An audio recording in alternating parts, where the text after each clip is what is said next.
As rising seas threaten to swallow Nauru, the tiny Pacific island is taking an unconventional approach to climate survival.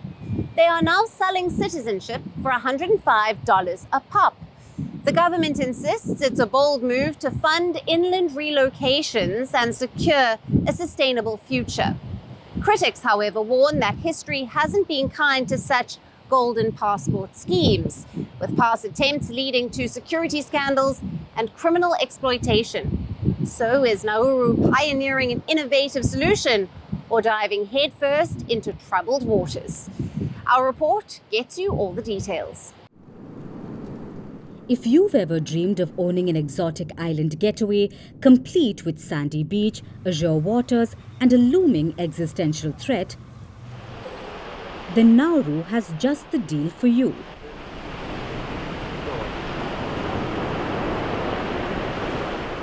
The tiny Pacific island nation is offering its citizenship for a cool $105,000. This is all in a desperate bid to keep its feet dry as rising sea levels threaten to turn it into the next Atlantis. President David Adeang made the grand announcement. He pitched the initiative as more than just a golden passport scheme.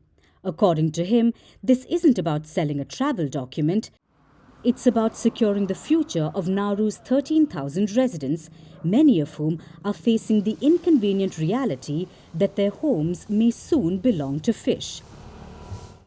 He said, and I quote, "It's about ensuring future generations have a safe, resilient and sustainable home." Nauru was once an absurdly wealthy nation, thanks to its unusually pure phosphate deposits.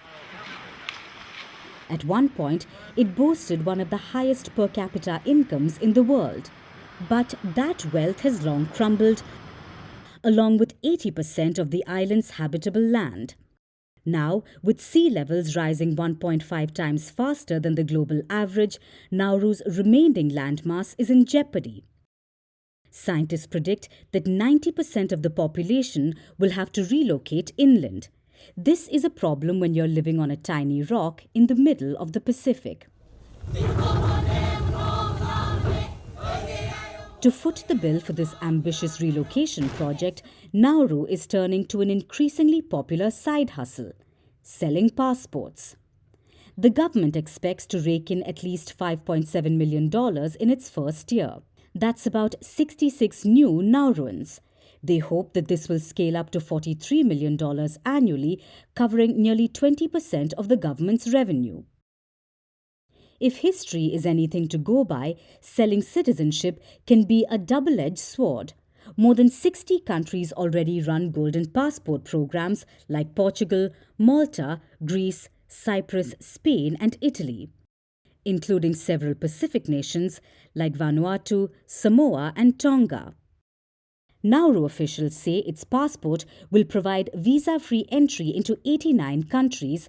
This includes the United Kingdom, Ireland, the United Arab Emirates and South Korea. But there's a catch. These schemes have a nasty habit of attracting criminals. The last time Nauru dabbled in passport sales, it ended with Al-Qaeda operatives casually buying citizenship and later getting arrested across Asia. Naturally, that diplomatic disaster forced Nauru to abandon the idea until now. To avoid a repeat of 2003's terrorist passport bonanza, Edward Clark, the man behind this scheme, has assured potential buyers that this time only like-minded investors will be allowed in. And by like-minded, one assumes he means people who won't use their Nauruan passport to commit international crimes. Despite concerns over money laundering and security risks, officials believe the new scheme is the lifeline the country needs to stay afloat.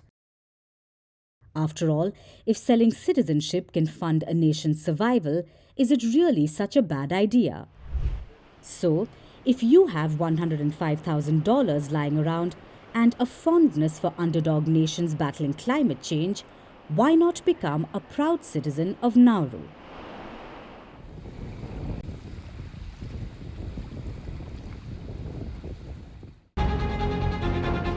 Firstpost brings you the Ideas Pod. At the Raisina Dialogue 2025. The largest gathering of global policymakers, thought leaders, and innovators, now on the fastest growing international news platform. Big ideas, big debates, big impact. Only at the Ideas Pod. Raisina Hill. Firstpost gives you front row access to the conversations that matter most. The Ideas Pod. Raisina Dialogue 2025 on Firstpost. From March 17th to March 19th.